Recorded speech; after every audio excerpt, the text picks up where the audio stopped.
Hi friends, இன்றைக்கி என்ன பார்க்க போகிறோம் அப்படின்னாக்கா பாயில்டு எக்கில் ஆம்லெட் போடுறாங்க. அதான் எப்படின்னு சொல்லி ட்ரை பண்ணி பார்க்க போகிறோம். ஒரு முட்டை எடுத்து அவிச்சு வச்சுருக்கேன். ஒரு வெங்காயம் எடுத்து பொடியாக கட் பண்ணி வச்சுருக்கேன். கொஞ்சோண்டு மல்லித்தலை எடுத்து வச்சுருக்கேன். அதுக்கு 3 முட்டை எடுத்துருக்கேன். 3 முட்டையும் உடச்சி ஊற்றிடலாம். தேவையான அளவு சால்ட்டு சேர்த்துக்கலாம்.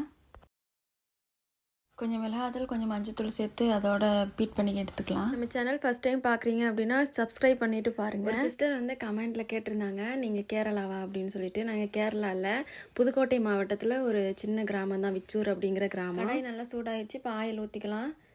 ஆயில் நல்லா சூடானதும் நம்ம அவிச்ச முட்டையை வந்து அதில் எடுத்து போட்டுக்கலாம். இப்போ பீட் பண்ண முட்டையும் எடுத்து அதில் ஊற்றிடலாம். கொத்தமல்லி தழை எல்லாத்தையும் அது மேலே கொஞ்சம் தூவிக்கிறேன். திருப்பி போடும்போது அந்த ஷேப் வருதா என்னன்னு தெரியல.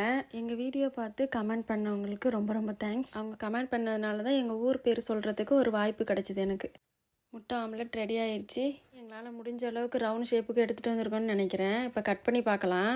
ஓகே ஃப்ரெண்ட்ஸ், இந்த வீடியோ பிடிச்சிருந்தா லைக் பண்ணுங்கள், ஷேர் பண்ணுங்கள், கமெண்ட் பண்ணுங்கள்.